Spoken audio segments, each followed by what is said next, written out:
Every aquarium is a constant cycle of waste. Without intervention, organic matter and food rot, clouding the water, placing the system under chemical stress. This decay triggers two threats. First, it fuels aggressive algae blooms that can suffocate live plants. Second, toxic ammonia levels spike, which will poison the tank's inhabitants if the concentration isn't managed. This chart shows the underlying mechanism. As organic waste breaks down, it is continuously releasing nitrogen particles directly into an enclosed water column. A pristine-looking tank is actually an environment resting on a razor's edge. Its survival depends entirely on unseen biological janitors processing waste as fast as it is produced. The freshwater snail is an opportunistic, tireless worker.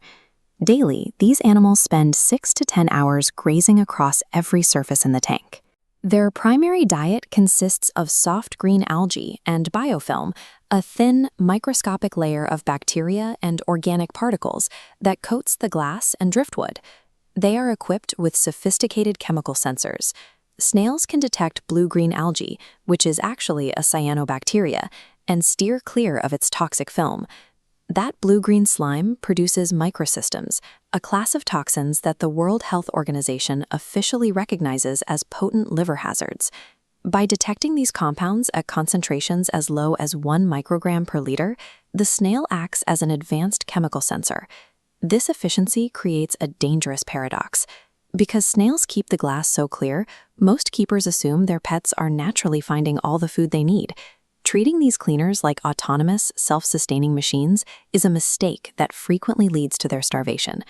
To understand the snail's true caloric demand, we have to look at the scale of their natural foraging grounds. In the expansive Pantanal wetlands, a single wild snail may patrol 10 to 20 square feet of substrate nightly to find enough food.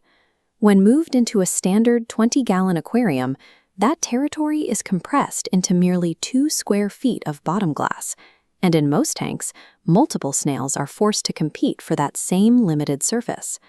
A pristine, cycled tank cannot grow biofilm fast enough to keep up with this demand. In a matter of days, the surfaces are stripped completely barren, leaving the snails with a mathematical caloric deficit. Keeping an aquarium visually perfect often guarantees the starvation of the very creatures keeping it that way.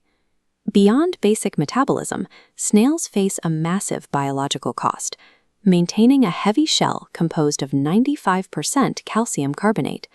Calcium is a limiting nutrient for their survival. If the water hardness drops below 6 degrees, a snail physically cannot deposit new shell material fast enough to maintain its armor. In soft water, the environment becomes parasitic.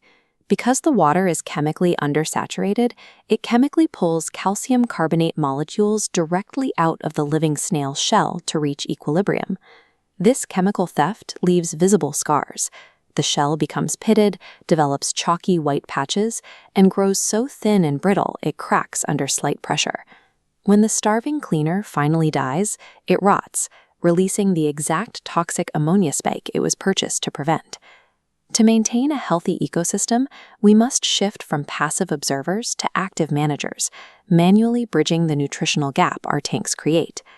The foundational supplement for these animals is a diet of fiber-rich, calcium-dense vegetables like zucchini, spinach, or kale.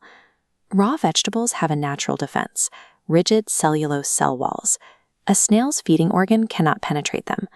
Blanching provides the solution. Heat breaks down the cellulose matrix, allowing the snail to rasp through the tissue using its 80,000 microscopic teeth. Food preparation isn't about pampering a pet. It is a necessary step to dismantle plant fibers so the snail can actually ingest the calories. You also need to address the water chemistry.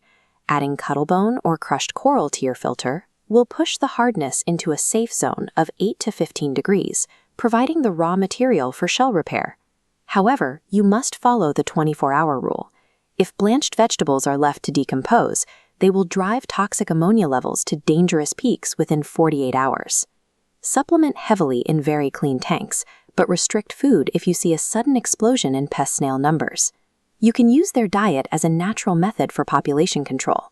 Snails are complex, vital keystone species. Keeping them healthy requires active monitoring and a specific diet, even when the tank looks visually clean. Visit the TankZen guide to match your specific snail species with its ideal dietary blueprint and secure the future of your tank's ecosystem.